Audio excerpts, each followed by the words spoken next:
মাগরিবের নামাজের পরে অনেক গুরুত্বপূর্ণ একটা সময়। কিভাবে সময়টার গুরুত্ব কে দিল? সময় গুরুত্ব আল্লাহ তাআলাই মাগরিবের পরের সময়টাকে খুব গুরুত্ব দিয়েছেন। নবী আলাইহিস সালাতু ওয়াস সালামের হাদিসের মধ্যে আসছে, ফজরের নামাজের পরে মাগরিবের নামাজের পরে যে ব্যক্তি সূরা ওয়াকিয়া তেলাওয়াত করবে, আল্লাহ তাআলা ওই ঘরে রুজির অভাব-অনটন রাখবেন না। বলেন আলহামদুলিল্লাহ।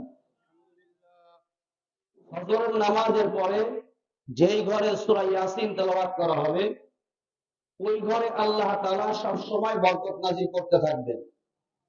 মাগরিবের পরে যদি কোনো ব্যক্তি সূরা হাশরের শেষ 3 আয়াত তেলাওয়াত করে, হাদিসের মধ্যে আসছে মাগরিবে পড়লো তো মাগরিব থেকে নিয়ে ফজর পর্যন্ত ওই ব্যক্তির জন্য রহমতের ফেরেশতারা মাগফিরাতের দোয়া করতে থাকে। আরেকটু আসতে বলেন না সুবহানাল্লাহ। যে কয়জন আছেন জোরে কথা বলতে হবে, পারবেন ইনশাআল্লাহ? জোরে বলেন, পারবেন তো ইনশাআল্লাহ? সুবহানাল্লাহ আলহামদুলিল্লাহ বললে নেকি হবে না গুনাহ হবে? কথা বলেন, নেকি হবে না গুনাহ হবে? আমি যে আয়াতটা তেলাওয়াত করেছি ওই আয়াতের কথা বলতে গেলে জিকিরের ফায়দা হয় না, জিকিরের ফায়দা বলতে গেলে ওই আয়াতের আলোচনা হয় না। তারপরও যেহেতু ওয়াজ নসিহত এর মানে হইল আখিরাতমুখী মানুষকে ডাকা, আল্লাহমুখী মানুষকে ডাকা, আল্লাহর পথগুলো বান্দাদেরকে আল্লাহর সঙ্গে মিলাই দেওয়ার জন্যই ওয়াজ নসিহত, তালিম, তারবিয়াত, দাওয়াতের কাজ। কথা বলেন ঠিক কিনা? তো ওয়াজ মাহফিলে আসলাম। ওয়াজ মাহফিলে এসে তো বর্তমান আমরা ছোট মানুষ, তো উপরে থু ফেললে গায়ে লাগে। আমি আসরের সময় হঠাৎ মোবাইল টিপতেছিলাম, এর মধ্যে দেখলাম এক হুজুর আর এক নায়িকার কথা বলতেছে।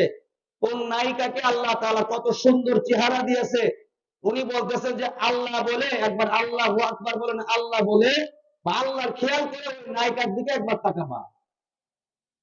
এটা কাটাকাটি কাটছাট এডিট ফেডিটের দরকার নাই। আপনারা একটু যারা বলেন তো, ওয়াজের ময়দান এটা কি জারি গানের জায়গা? কথা বলেন। আমি কি বলে গেলাম?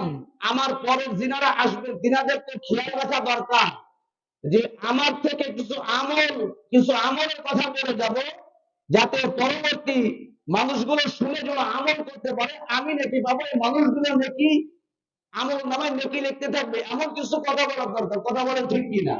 কিন্তু তা বাদ দিয়ে কি হয়েছে? জারি গানের পালা। উনি কি বলে গেল, ওনার কথার কাউন্টার দেওয়ার জন্য আমি প্রস্তুত হয়ে গেছি। তারপরে যিনি আসেন তিনি ওরকম কথার কাউন্টার দেওয়ার জন্য। এই ওয়াজের ময়দান কি কাউন্টার দেওয়ার জায়গা? কথা বলেন। ওয়াজের ময়দান কারো কাউন্টারের ময়দান না। ওয়াজের ময়দান এটা আল্লাহমুখী মানুষকে আল্লাহর সঙ্গে জোড়া দেওয়ার ময়দান। কথা বলেন ঠিক কিনা? বেপরদা চলনেওয়ালা মহিলাদেরকে, এই মা-বোনদেরকে কিভাবে পর্দামুখী করা যায়, কিভাবে আল্লাহমুখী করা যায়, কিভাবে রাসূলমুখী করা যায়, কিভাবে ঈমান আর আমল নিয়ে অন্ধকার কবরে যায়, এই জন্যই তো এই ওয়াজ মাহফিল।